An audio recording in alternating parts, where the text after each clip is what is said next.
Hello students, इससे पहले के सभी लेक्चर्स में हम रिलेशंस का टॉपिक अपना एंड कर चुके हैं। अब हमारा यहाँ पे फंक्शन का टॉपिक स्टार्ट होगा। अगर बात हम इस चैप्टर की करें, फर्स्ट चैप्टर की, तो इस फर्स्ट चैप्टर में हमारी टोटल 5 एक्सरसाइज बनती है। पहले जो 2 एक्सरसाइज है वो रिलेशंस के ऊपर थी। अब आगे की जो 3 एक्सरसाइज है वो हमारी फंक्शंस के ऊपर रहेगी। तो फंक्शंस की जो तीनों एक्सरसाइज है तीनों ही इंपॉर्टेंट है, इसलिए ध्यान से जरूर देखिएगा, चीजों को अच्छे से समझिएगा। बात अगर हम फंक्शन की करें तो फंक्शन के ऊपर बहुत सी बातें हमने 11th क्लास, अपने जो पीछे क्लास थी 11th क्लास, उसमें भी हमने बहुत कुछ जाना था फंक्शन के बारे में। और जब हम बात फंक्शंस की करते हैं तो यहां से मैथमेटिक्स की अलग अलग ब्रांच निकल करके आती है। जब हम मैथमेटिक्स में फंक्शंस पढ़ते हैं तो फंक्शंस के ऊपर ही मैथमेटिक्स के बहुत सी ब्रांच अप्लाई हो जाती है। अगर हम बात करें कैलकुलस की, वो फंक्शंस के ऊपर है। तो फंक्शन एक तरीके से ठीक उसी तरह जैसे हम किसी हमारे पास कोई स्टोरेज है और वहां से हम कोई चीज निकाल करके ला रहे हैं, वहां उस स्टोरेज में कुछ चीजें आप उसी समय यूज में लेना चाहते हो और कुछ चीज आप उससे स्पोर्ट करके दूसरे में हेल्प कराना चाहते हो। किसी चीज को आप डायरेक्ट यूज करोगे, किसी चीज को आप किसी दूसरे से कनेक्ट करके यूज करोगे। फंक्शंस का काम भी कुछ इसी तरीके का है। फंक्शंस टर्म को सबसे पहले हम समझते हैं कि जो ये फंक्शन टर्म है ये है क्या। पहले आप इसकी डेफिनेशन देखिए।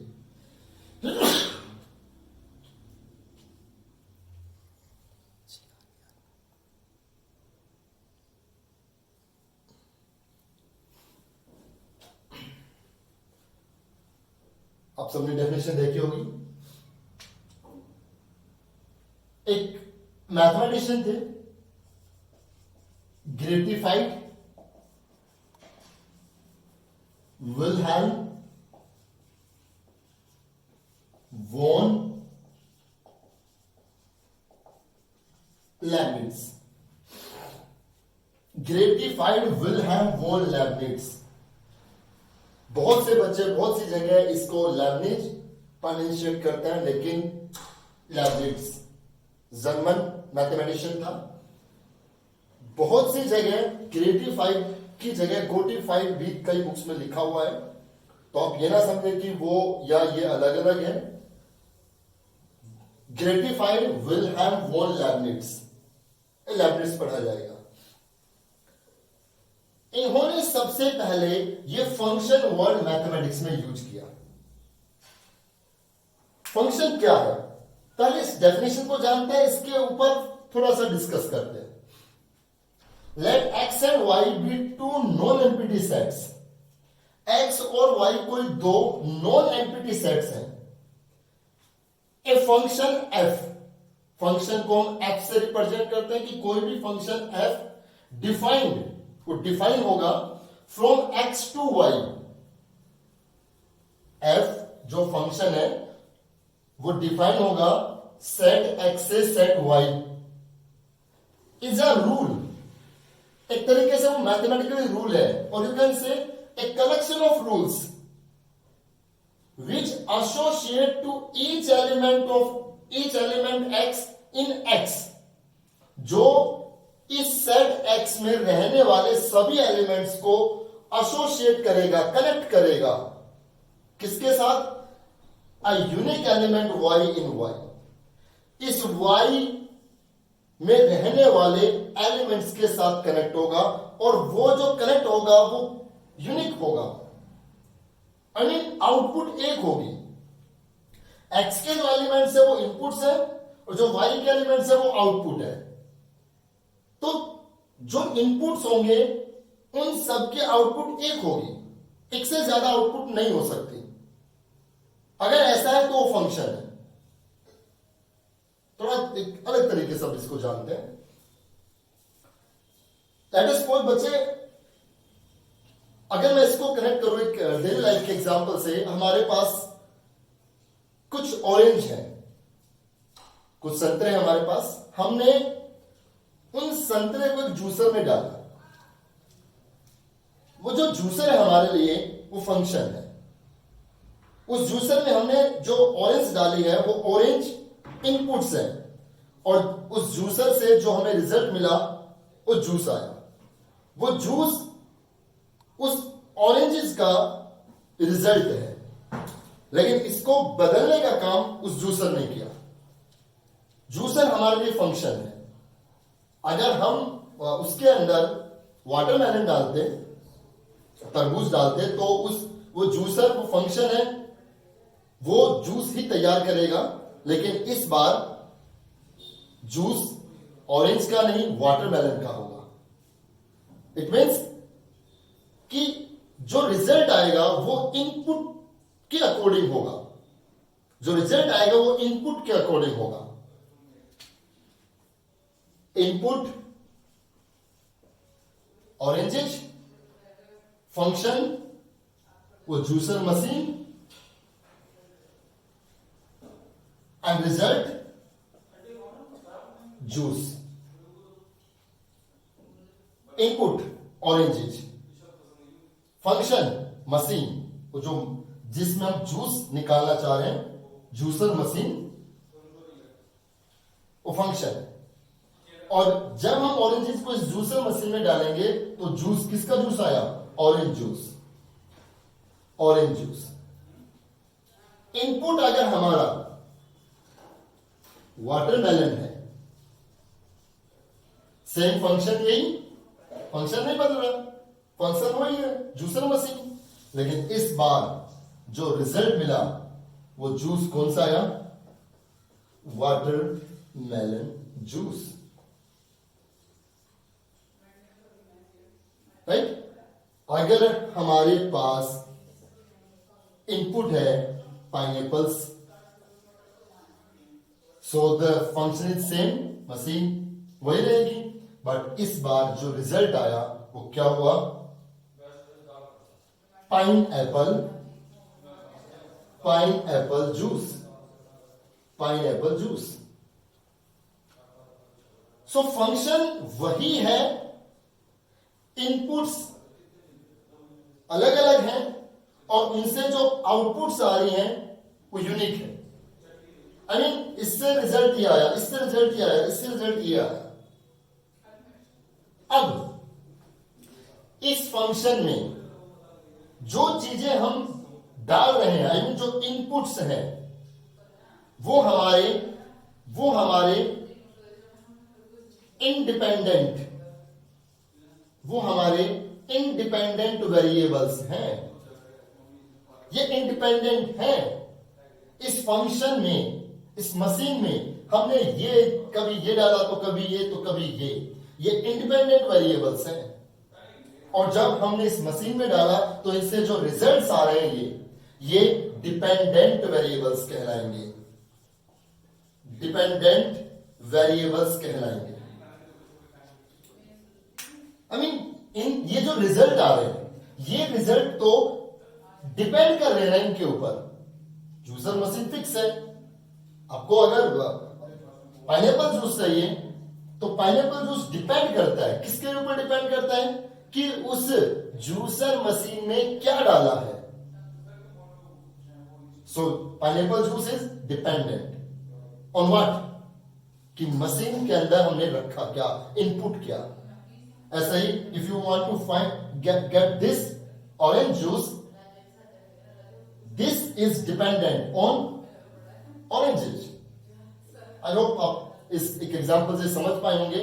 अब इसको मैथमेटिकली समझने की कोशिश करते हैं। हम इस एग्जांपल को, इंडिपेंडेंट डिपेंडेंट वेरिएबल्स को मैथमेटिकली समझते हैं जब हम इन सभी लिस्ट को मैथमेटिकली अरेंज करेंगे। मैथमेटिकली अरेंज करने के लिए हम इनके लिए ऐसे सर्कल बनाते हैं जिसको हम एरो डायग्राम नाम देंगे, एरो डायग्राम नाम देंगे। जब हम छोटी क्लासेस, मैं अगर प्राइमरी सेक्शन क्लासेस की बात करूं, जब मेरी गुड़िया मुझे 2 या 3 की टेबल सुनाती है, कहती है कि मुझे 5 की टेबल आ गई है, 6 की टेबल भी आ गई है। जो मुझे 2 की टेबल सुना रही है, तो उसके लिए वो एक शुरुआत है मैथमेटिक्स की, और वो कह रही है कि उसको 2 की टेबल आ गई है। उस गुड़िया के लिए वो सिर्फ 2 की टेबल है, लेकिन हमारे लिए वो 2 की टेबल एक फंक्शन है। यस, जो जितने भी टेबल्स है वो फंक्शन है, अगर मैं बात मॉडर्न मैथमेटिक्स से करता हूं तो, because that table of 2 I will write in a function that fx, f stand for function, in terms of x, that is equal to 2x. उस गुड़िया की 2 की टेबल सुनाने में और ऐसे F x equal to 2x लिखने में मैथमेटिक्स एक ही है। When I write fx equal to 2x, this represents the table of 2. And in mathematics, fx written as y is equal to 2x. ऐसा कहा जाता है कि मैथमेटिक्स के अंदर ये जो दूसरा वेरिएबल था y, वेरिएबल सिर्फ एक ही था, x ही वेरिएबल था। जो दूसरा वेरिएबल है y, ये तो इस फंक्शन को रिप्रेजेंट करने के लिए लिखा गया। उस फंक्शन को रिप्रेजेंट किया गया दूसरे वेरिएबल y से। सो y is equal to 2x. I mean, there is a set A, set B. Set A is 1, 2, 3, 4, and then it is 2, 4, 6, 8, 10. Fx is equal to 2x. This is a function such that mapping from set A to set B, arrow diagram बनाते हैं कि mapping कराते हैं। अगर हम इस function में x की जगह 1 रखेंगे, so f1 is equal to 2 into 1, 2, f1 is equal to 2, f1 is equal to 2।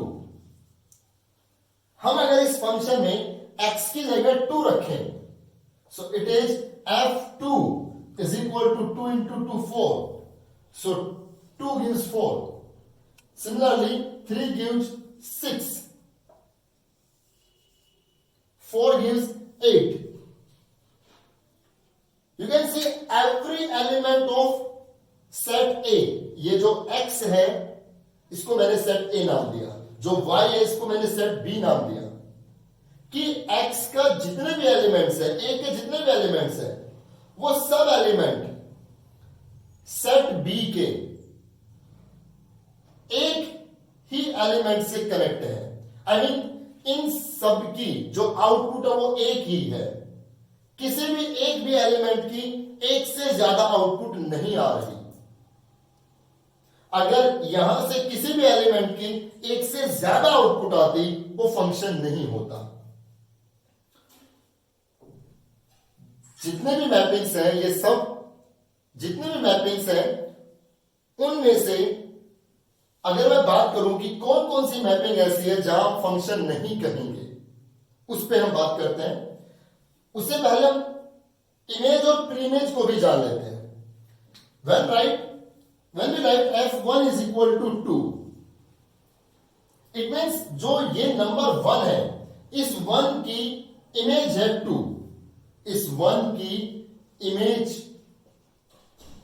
2 है, और इस 2 की प्री इमेज 1 है। सिमिलरली 2 की इमेज है 4, और 4 की प्री इमेज है 2, 3 की इमेज है 6, और 6 की प्री इमेज है 3, 4 की इमेज है 8, 8 की प्री इमेज है 4। अगर हम सभी इमेजेस का सेट बनाएंगे तो वो रेंज होगी। यहां अगर हम बात करें इस फंक्शन में रेंज, तो रेंज में कौन आएगा? 4 6 8 ये रेंज हुई। अगर हम बात करें इसकी कोडोमेन में ये सब आएंगे 2 4 6 8 10।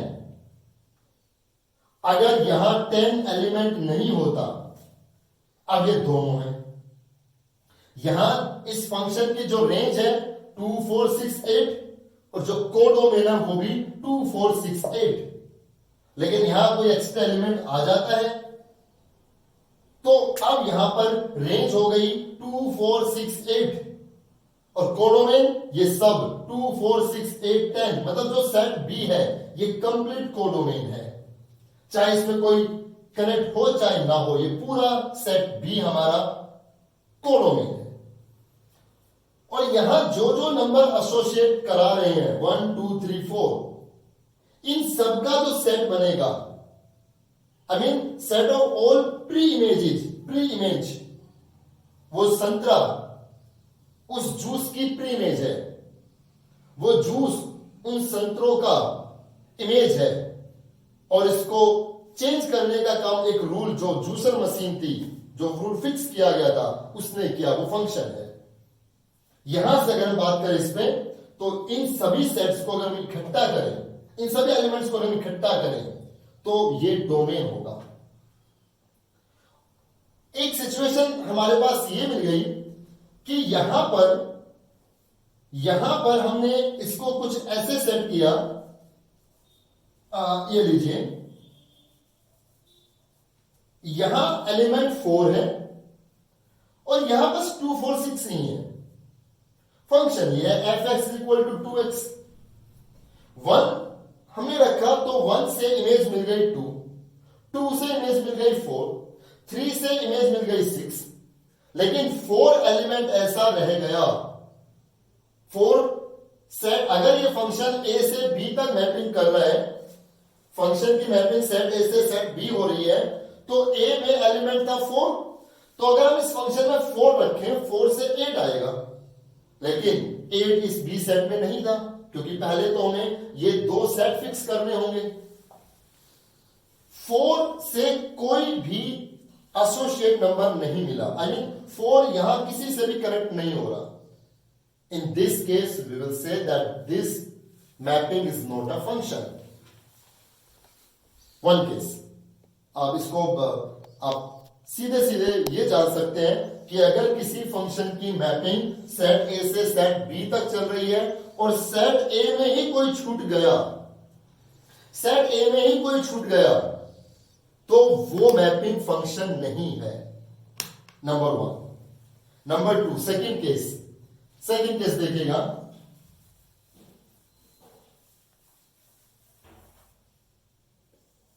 Set A and set B, set A set B 1 2 3 4, और यहां हमने A B C D E ये हमने अपनी तरफ से कंसीडर किया। लेट अस सपोज एक फंक्शन था, अब इस फंक्शन में बात हम नहीं कर रहे, कोई दूसरा फंक्शन था, उस फंक्शन से ये भी हमने अननोन्स लिए, वेरिएबल्स लिए, आपको समझाने के लिए ऐसे हमने एक एग्जांपल सेट किया। 1 अगर हम उस फंक्शन में रखें तो उससे इमेज आती है a, 2 से इमेज b आई, 2 से इमेज c भी आई, 3 से इमेज आ गई d और 4 से इमेज आ गई e। अगर कहीं ना कहीं ऐसी मैपिंग, उस रूल से अगर ऐसी मैपिंग आती है तो वो रूल फंक्शन नहीं है, ये मैपिंग फंक्शन नहीं है। क्या गड़बड़ है यहां पे? हाँ, यहां सेट ए में एक एलिमेंट ऐसा आ गया, यहां सेट ए में एक एलिमेंट ऐसा आ गया जो एक समय में अपनी 2 इमेज बना रहा है। यहां पे 2 की इमेज b है, 2 की इमेज c भी है, ऐसा नहीं होगा। यहां पे जितने भी एलिमेंट्स हैं उन सबकी एक आउटपुट होनी चाहिए। यहां पे एक रूल पे एक समय पर दो इमेज बन रही। हाँ, अगर बात हो ऐसी कि अगर सेट ए हम डिफाइन करें 1 2 3, सेट बी हम डिफाइन करें ए बी, 1 से इमेज आती है ए, 2 से इमेज आती है ए, 3 से इमेज आती है बी। अगर मैपिंग ऐसी है तो इस मैपिंग को हम फंक्शन कहेंगे। यहां पर क्या है, ये दो अलग अलग नंबर थे 1 2, दो अलग अलग प्री इमेज से सेम इमेज आ सकती है। आउटपुट तो एक ही हुई ना, 1 की आउटपुट काउंट करो, 1 की आउटपुट कितनी है, एक ही है। 2 की आउटपुट एक ही है, ए। लेकिन यहां पर 2 की आउटपुट 2 हो गई थी, काउंटिंग में 2 की आउटपुट 2 हो गई थी, एक आउटपुट बी, एक आउटपुट सी। राइट, समझ में आ रही बात है? मतलब अगर आप इस पूरे को बहुत इजीली समझना चाहें तो आप ऐसे कह सकते हैं कि जी अगर आप एक तीर से 2 निशाने करेंगे, जैसे फिल्मों में दिखा देते हैं कि खासतौर पर हमारी साउथ इंडियन फिल्मों में एक ऐसे फायर किया और एक बुलेट निकली है वहां से, वो 2 3 4 ऐसे निकलती जा रही है, वो फंक्शन नहीं है। यहां से हमने देखा कि 1 से 2 निशाने हो रहे हैं, आई मीन 1 से ज्यादा अगर हो रहे हैं, 2 हो रहे हो, 3 हो रहे हो, 4 हो रहे हो, ऐसे में वो मैपिंग फंक्शन नहीं है। हां, एक ने यहां से अपना टारगेट किया है, एक ने अपना यहां से टारगेट किया, लेकिन दोनों का टारगेट एक ही है, दोनों का टारगेट एक ही है। सभी ने, अर्जुन, भीम, युधिष्ठिर, नकुल, सहदेव, पांचों ने एक ही टारगेट किया, तो पांचों का टारगेट एक हो सकता है, वो फंक्शन है। लेकिन अर्जुन एक बार में निशाना 2 अलग अलग जगह पर, ऐसा कहना फंक्शन नहीं है। इसीलिए अगर हम इस डेफिनेशन को फिर से देखें, आप अब इस डेफिनेशन को पढ़ेगा बहुत अच्छे से आपको समझ में आएगी कि एक्स और वाई कोई 2 नॉन एम्प्टी सेट है। फंक्शन क्या है, एक्स से वाई तक एसोसिएट वाला एक रूल है या कलेक्शन ऑफ रूल्स है, जो एक्स के सभी एलिमेंट को वाई के एलिमेंट से एसोसिएट करेगा। कैसे, यूनिक एलिमेंट से एसोसिएट करेगा, आई मीन सबकी आउटपुट एक रहेगी, आउटपुट एक से ज्यादा नहीं होगी। इन 2 केसेस को छोड़ करके एक केस तुमने बताया, अगर कोई इस फंक्शन की मैपिंग सेट ए से सेट बी तक जा रही है, रिवीजन कीजिए, अगर सेट ए में कोई एलिमेंट ऐसा रह गया जो सेट बी के किसी एलिमेंट से एसोसिएट नहीं हो पाया, तो वो फंक्शन नहीं है। नंबर 2, किसी फंक्शन की मैपिंग सेट ए से सेट बी तक हो रही है और सेट ए में एक एलिमेंट की मोर देन 1 इमेज है, एक से ज्यादा इमेज है, तो फिर वो मैपिंग फंक्शन नहीं है। 2 या 2 से ज्यादा एलिमेंट की सेम इमेज हो सकती है, लेकिन एक एलिमेंट की एक से ज्यादा इमेज नहीं हो सकती। आप अच्छे समझ पाए होंगे फंक्शंस को हम कैसे डिफाइन करते हैं। 11वीं क्लास में काफी हमने डिटेल में इसको जाना था, लेकिन फिर से इसका स्टार्ट करना बनता है। यहां पर इसके डोमेन रेंज के बारे में हमने सीखा, एंड मोस्ट इंपॉर्टेंटली कि इमेज और प्री इमेज क्या है। हमने 1 रखा, 1 से ए आया, तो ए की प्री इमेज है 1 की इमेज है ए की प्री इमेज है 2 की इमेज है ए। एक एग्जाम्पल के थ्रू हमने डिस्कस किया, fx इक्वल टू 2x, वो fx ही y है, y is equal to 2x। ऐसा हम फंक्शन के बारे में समझ रहे हैं।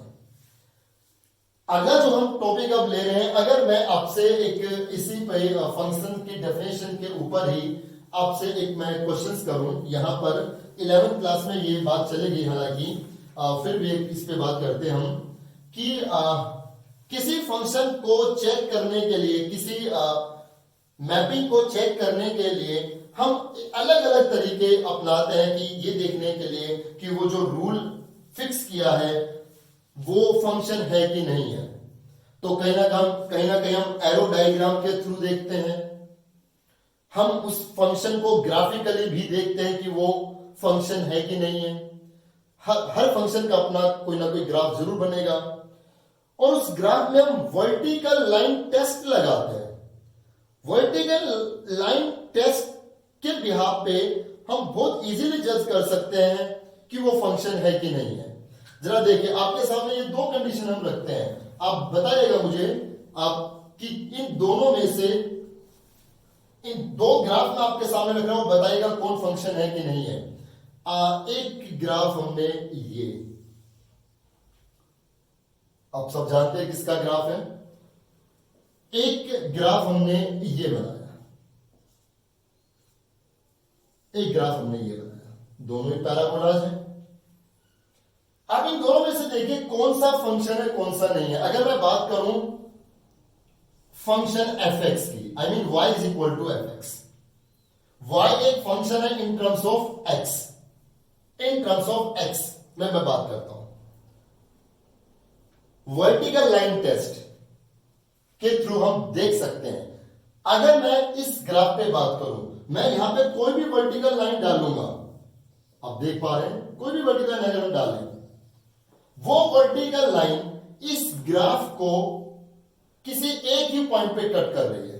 तो इसका मतलब क्या हुआ कि ये एक्स एक्सिस, ये वाई एक्सिस, एक्स की अलग अलग वैल्यू होने पर वाई अपना एक ही एक्स जो प्री इमेज है उनसे जो इमेज आ रही है तो वो एक ही आ रही है। इनपुट्स जो है एक्स है, आउटपुट्स वाई है, तो वाई सिंगल ही वैल्यू दे रहा है ना। जैसे एक्स के ऊपर ये वाई की कोई एक सिंगल वैल्यू आ रही है ना। अगर हम यहां पे बात करें, ये देखिए वर्टिकल लाइन टेस्ट, यहां एक्स की कोई पर्टिकुलर वैल्यू है, लेट अस सपोज एक्स की वैल्यू यहां पे 1 है, और यहां से x1 के ऊपर y ये भी है और y ये भी है। यहां पे लेट अस सपोज ये जो हाइट है ये 2 है, और यहां पे ये -2 है। सो क्या देख पा रहे हैं कि x जब 1 है तो y 2 भी है और y -2 भी है। This is not a function, ये फंक्शन नहीं हुआ, क्योंकि एक प्री इमेज से दो इमेज बन गई है, एक तीर से दो निशाने, यहां एक एलिमेंट से दो रिजल्ट आ गए हैं।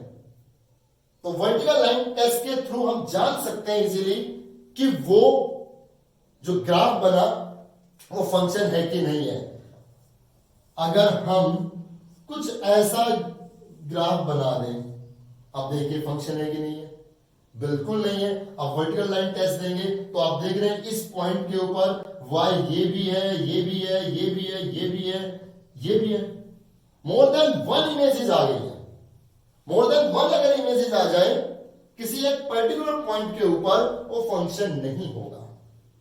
आई होप आपको बड़े अच्छे से समझ में आ रहा होगा, आप समझ गए होंगे मैथमेटिक्स में कौन कौन से फंक्शन है। इसलिए मैंने जो स्टार्टिंग की कि जब मेरी बेटी मुझे टेबल सुनाती है 2, 3, 4, 5 किसी की भी, तो जब वो टेबल सुना रही है उसके लिए वो टेबल है, इस लेवल पे आकर के हमारे लिए वो टेबल एक फंक्शन है।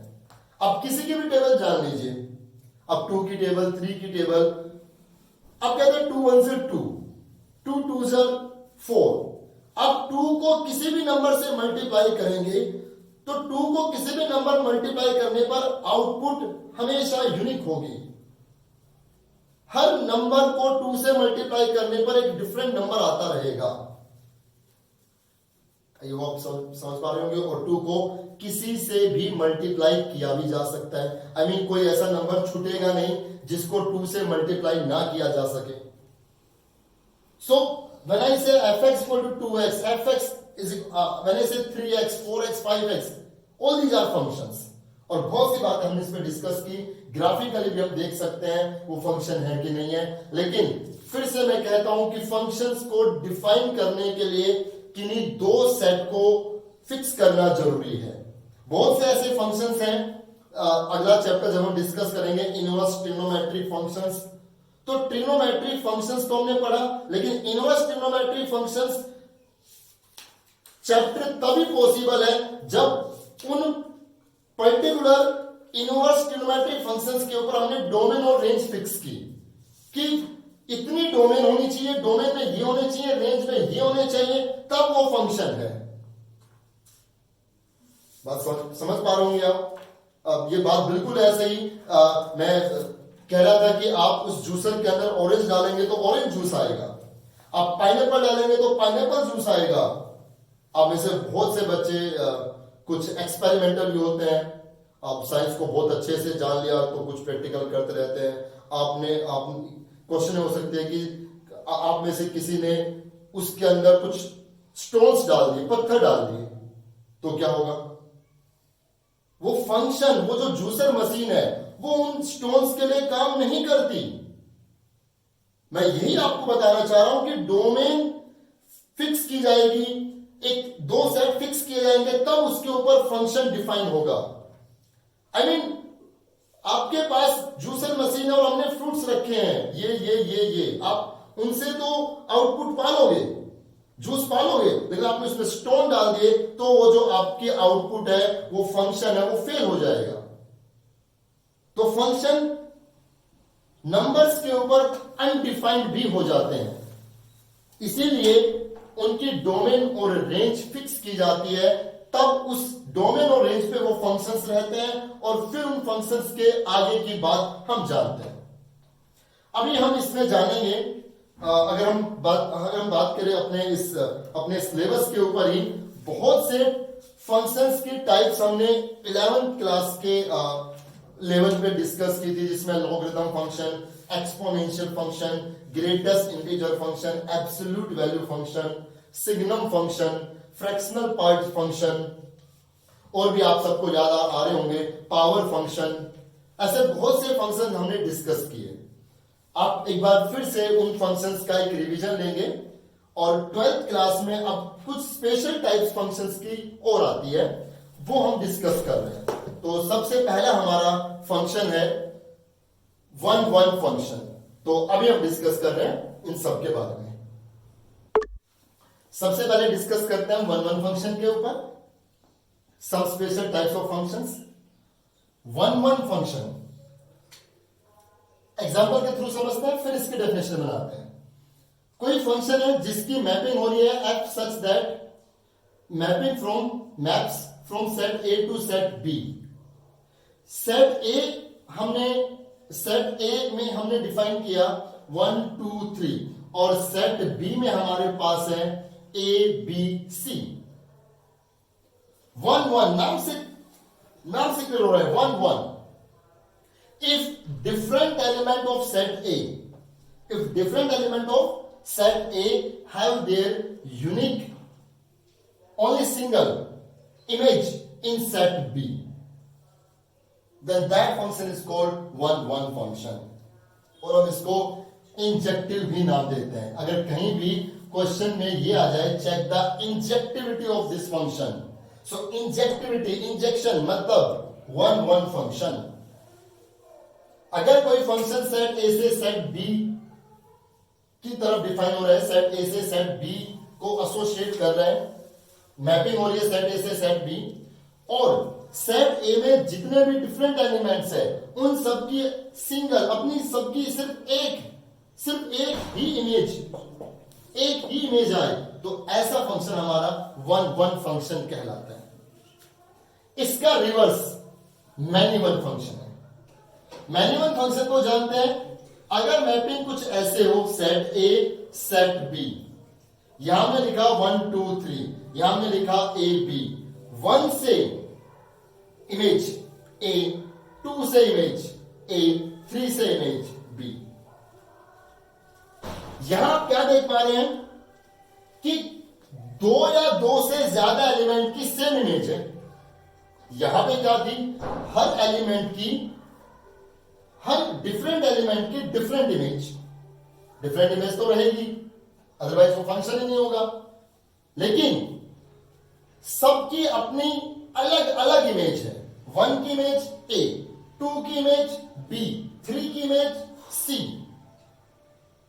लेकिन यहां पे कॉमन 1 की जो इमेज है वही 2 की भी इमेज है। I mean, more than one element if they have same image in set B, that called many-one function। समझ में आ रहा है आप सबको? कोई फंक्शन 1 फंक्शन कब है, मैनी-वन फंक्शन कब है। और ये बात पक्की है कि अगर कोई फंक्शन 1 नहीं है, अगर कोई फंक्शन 1 1 नहीं है तो फिर वो पक्का मैनी वन होगा।